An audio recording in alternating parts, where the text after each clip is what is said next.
இந்த வீடியோவை ஸ்பான்சர் பண்ணுறவங்க பைமோட்டுங்கிற ஆப்பு. இந்த ஆப் ஒரு ஆன்லைன் ஷாப்பிங் ஆப்பு. இது ப்ளே ஸ்டோர்லேயும் ஆப் ஸ்டோர்லேயும் அவைலபிளாக இருக்குது. அதே போல் இதோட ஆப்போட லிங்க் டிஸ்கிரிப்ஷன்லேயும் கொடுத்துருக்கேன். வேணுங்கிறவங்க டவுன்லோட் பண்ணி யூஸ் பண்ணிக்கலாம். இந்த ஆப்பில் நமக்கு தேவையான நம்ம எல்லோரும் யூஸ் பண்ணுற மாதிரி பொருள் தான் இருக்குது. ஸோ நீங்களும் யூஸ் பண்ணி பாருங்கள். உங்கள் ஃப்ரெண்ட்ஸுங்களுக்கும் இந்த ஆப்பை ரெஃபர் பண்ணுங்கள். இன்றைக்கான வீடியோவுக்கு போகிறதுக்கு முன்னாடி சேனலை சப்போர்ட் பண்ணுறவங்க சப்ஸ்கிரைப் பண்ணுங்கள், பெல் பட்டனை கிளிக் பண்ணுங்கள். அப்போ தான் உங்களுக்கு அடுத்தடுத்த நோட்டிஃபிகேஷன் உங்களுக்கு வரும். காணாமல் போன அரசன். ஒரு பெரிய நாட்டை ஒரு இளம் அரசன் ஆட்சி செய்தான். அவன் தன்னோட தந்தை இருந்ததும் அப்புறமா அவரோட வாரிசா அரசன் பதவி அடைஞ்சான். அவன் ஒரு நாள் வேட்டையாடி மகிழ காட்டுக்கு தன்னோட பரிவாரங்களோட போனான். அப்படி போய் நிறைய மிருகங்களை வேட்டையாடினான். ரொம்ப சந்தோஷப்பட்ட அவன் தன்னோட பரிவாரங்களை விட்டு பிரித்து ரொம்ப தூரம் போயிட்டான். அப்போ தான் ரொம்ப தூரம் தனியாக வந்துட்டதையும் திரும்பி தன்னோட வந்த பரிவாரங்களையோ அரண்மனைக்கோ வழி தெரியலைங்கிறத உணர்ந்தான். அடடா, வேட்டையாடுற மும்முரத்தில் இப்படி மாட்டிக்கிட்டமேன்னு வருத்தப்பட்டான். நேரம் ஆக ஆக அவனுக்கு ரொம்ப பசிக்க ஆரம்பிச்சது. ரொம்ப சோர்ந்து போன அவன் தன்னோட முயற்சியை கைவிட்டுட்டு தனியாக ஒரு இடத்துல உட்காந்துட்டான். அப்போ தான் ஒரு வயசான வேட்டைக்காரன் அந்த பக்கமாக வந்தார்.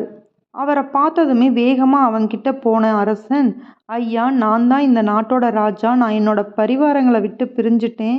எனக்கு திரும்பி போக வழியும் தெரியலை, ரொம்ப உடல் சோர்வாகவும் இருக்குன்னு சொன்னான். அதை கேட்ட வேட்டைக்காரர் சிரிச்சார். நாட்டையே ஆட்சி செய்கிற உனக்கு உன்னை காப்பாற்றிக்க தெரியலையான்னு கேட்டார். அதுக்கு அந்த அரசன் சொன்னான், நான் என்னோட தந்தையோட மரணத்திற்கு பிறகு அரசனானேன். என்னால் சில விஷயங்களை சரிவர செய்ய முடியலை. அதுக்கான அனுபவம் இன்னும் எனக்கு கிடைக்கலன்னு சொன்னான்.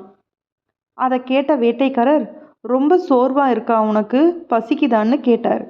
அதுக்கு அந்த இளம் அரசன் சொன்னான், வழி தேடி ரொம்ப தூரம் தவறான பாதையில் நடந்ததால் ரொம்ப பசிக்குதுன்னு சொன்னான். அப்போ பசியை தீர்த்துக்கிட எந்த முயற்சியும் செய்யலையான்னு கேட்டார். அதுக்கு அந்த இளம் அரசன் சொன்னான், அந்த காட்டில் பழம் கொடுக்குற மரங்களை நான் இன்னும் பார்க்கலை. அதனால் என்னால் பழம் பிடுங்கி தின்னு கூட என்னால் பசியாற முடியலன்னு சொன்னான். அப்போ தான் அந்த வேட்டைக்காரன் ஒரு செடியை பிடுங்கினார். அதோட வேர் பகுதியில் நிறைய கிழங்குகள் இருந்துச்சு. அது அந்த இளம் அரசனுக்கு கொடுத்தாரு.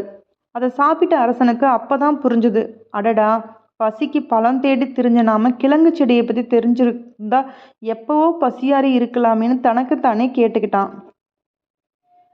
பசியாறின அரசன், ஐயா, உங்களை பார்த்தா ரொம்ப புத்திசாலி மாதிரியும் நல்ல அனுபவசாலியாகவும் இருக்கீங்க. எனக்கு அரண்மனைக்கு போகவோ இல்லை என்னோட பரிவாரங்களை கண்டுபிடிக்கவோ உதவி செய்யுங்கன்னு கேட்டான். அதுக்கு அந்த அரசன் தன்னோட கையில் இருந்த மோதிரத்தை கொடுத்து, இந்த மோதிரத்தை வச்சு என்னோட ராஜாங்கத்தில் என்ன வேணும்னாலும் சாதிச்சுக்கிட முடியும். இதை என்னோட பரிசா வச்சுக்கோங்கன்னு சொன்னான். அதை கேட்ட வேட்டைக்காரர், அப்போ இந்த நாட்டை ஆளுற உரிமையை எடுத்துக்கவான்னு கேட்டார். அப்போ தான் அவசரப்பட்டு தவறுதலான வாக்குறுதியை கொடுத்துட்டதை உணர்ந்தான் அந்த அரசன். உடனே என்ன சொல்கிறதுன்னு தெரியாமல் அமைதியாக நின்னான். உடனே அந்த வேட்டைக்காரர் அந்த மோதிரத்தை அந்த அரசனுக்கே திருப்பி கொடுத்துட்டு அவன் கூட சேர்ந்து நடக்க ஆரம்பித்தார். அப்போ அவன்கிட்ட, உன்னோட ஆசை என்னன்னு கேட்டார். அதுக்கு அந்த இளம் அரசர் சொன்னார், நான் பக்கத்து நாட்டு அரசரை பற்றி என்னோட தந்தை சொல்லி கேள்விப்பட்டிருக்கேன். தன்னோட புத்தி கூர்மையாலும் அனுபவத்தினாலையும் தொடர்ந்து நல்லபடியாக ஆட்சி செய்கிற அவரை மாதிரி ஆகணும்னு சொன்னான்.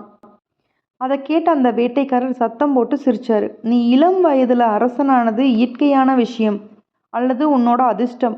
ஆனால் அதுக்கான தகுதியை நீ வளர்த்துக்கிட்டே போகணும். அப்போ தான் நீ சொல்லுற மாதிரி நல்ல அரசனாக ஆக முடியும்னாரு. உடனே அந்த இளம் அரசன் சொன்னார், எனக்கு தான் நல்ல அறிவும் முதிர்ச்சியும் அனுபவம் கிடைக்கிறதுக்கு முன்னாடியே என்னோட தந்தை மறைஞ்சிட்டாரே, நான் என்ன செய்வேன்னு கேட்டான் அந்த இளமரசன். அதுக்கு அந்த வேட்டைக்காரர் சொன்னார், கவனம், எல்லா விஷயத்துலேயும் கவனம் வை.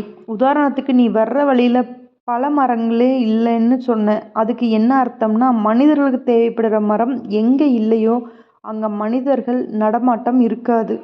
அதனால் இந்த பகுதிக்கு மனிதர்கள் வரமாட்டாங்க. இந்த பகுதியிலேயே நீ சுற்றி திரிஞ்சது மிகப்பெரிய தவறு. அடுத்ததான் நீ பெரிய பரிவாரங்களோட வந்ததா சொல்லுற. அமைதியான காட்டில் மனித கூட்டம் வந்தால் பறவைகளும் மிருகங்களும் பயந்து வேறு இடத்துக்கு நகரும். அந்த சத்தத்தை கேட்டு நீ உன்னோட பாதையை மாற்றி இருக்கணும். அடுத்ததாக சூரியனோட கதிர்களை வச்சு நேரத்தை கணிச்சிருக்கணும். சூரியன் இருக்கிற திசையை வச்சு அரண்மனை இருக்கிற திசையையும் கணிச்சிருக்கணும். மிருகங்களோட அடர்த்தியாக அது போடுற எச்சம் மூலமாக கண்டுபிடிச்சிருந்தேன்னா அங்கே கண்டிப்பாக ஒரு தண்ணீர் வழி இருக்கும், நீ பசியாறி இருக்கலாம்னு சொன்னார். தொடர்ந்து தனக்கு தெரியாத விஷயங்களை சொல்லிக்கிட்டே போன இளம் அரசன், உங்களை மாதிரி அனுபவமும் அறிவும் எனக்கு எப்படி இருக்கும்னு கேட்டான். அதுக்கு அந்த வேட்டைக்காரன் சொன்னார், எல்லாமே பயிற்சி மூலமாகவும் தொடர்ந்து கற்பது மூலமாகவும் கிடைக்கும். அரச பதவி கிடைச்சதும் நீ கல்வி பயில்வதை நிறுத்திட்டேன்னு நினைக்கிறேன்னு சொன்னார்.